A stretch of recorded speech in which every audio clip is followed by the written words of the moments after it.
What's up, guys? Welcome to your 28th Android tutorial for the new Boston. Again, we're going to be working with this text play class, or this text play activity that we set up. We're just going to set up our actual button. We've set up and pretty much finished our toggle button, but now we want to set up our check command button. So again, just go down below this line of where we closed off our setting up our onClick listener for a toggle button. Should be 2 brackets below. We're still within the onCreate method, and we're just going to quickly set up our button called check command. So we're going to type out the variable name, check command, or chk cmd, and then hit dot set onClick listener. You guys should be getting pretty familiar with this. We're just going to finish off the statement so we don't forget later, and then we're going to hit new view dot onClick listener, enter, and it'll set it up for us.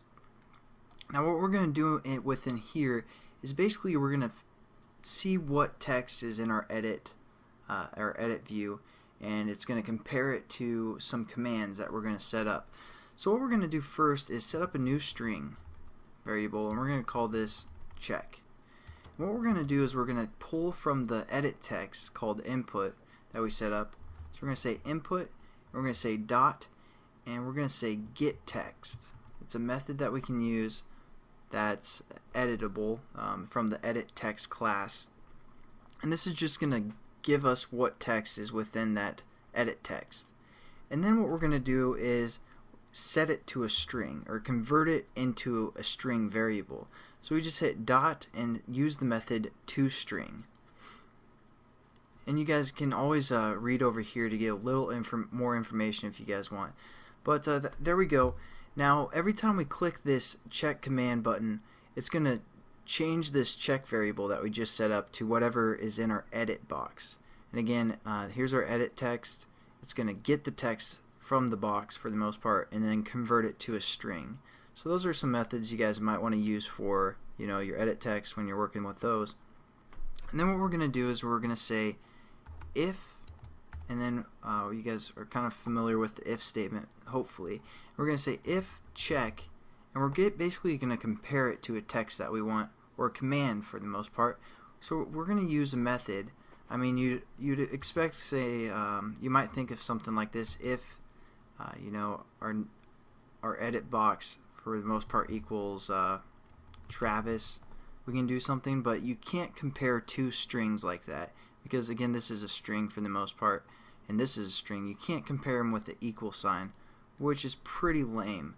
But we have to use a method, so we're going to say if dot, and it says content equals, and it's going to compare it to a character sequence. So basically that means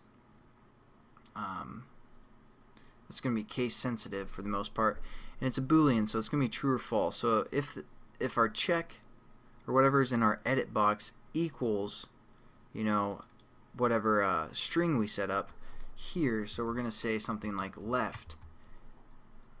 If I can type left, and then we're going to set up a pair of brackets right here.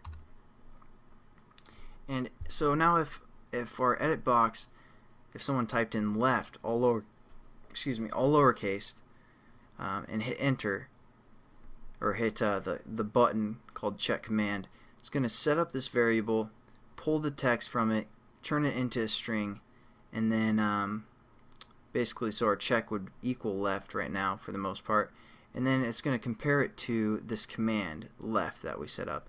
So if our string equals left, and it's going to basically do whatever is within this statement. And then we're going to say else, just like we did before, but now we can say if. So it's basically going to check through this statement as well, and we can just kind of copy and paste basically our what we're checking here. And we're going to say if it equals center, and you guys can put another bracket here, and then we can also say else if, and then copy and paste, and this time we're going to say right. So there we go. I know we're getting a lot of brackets, so hopefully you guys are following along perfectly and you aren't getting any errors or anything. But and that's also why we closed off that statement early, because looking through all these brackets, you're like, dang it, where am I supposed to close that off?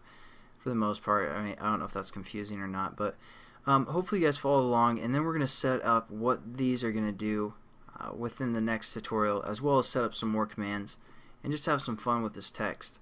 But that's just kind of the introduction to the else-if statements. We did the if-else the last tutorial for the most part, or 2 tutorials ago, I'm not for sure.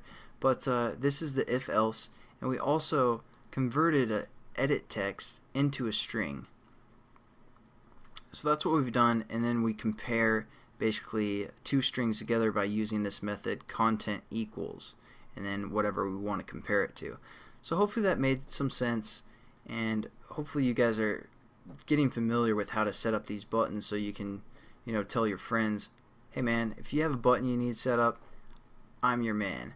But besides that, thanks again for watching. We'll hope to see you in the next tutorial. Have a good one.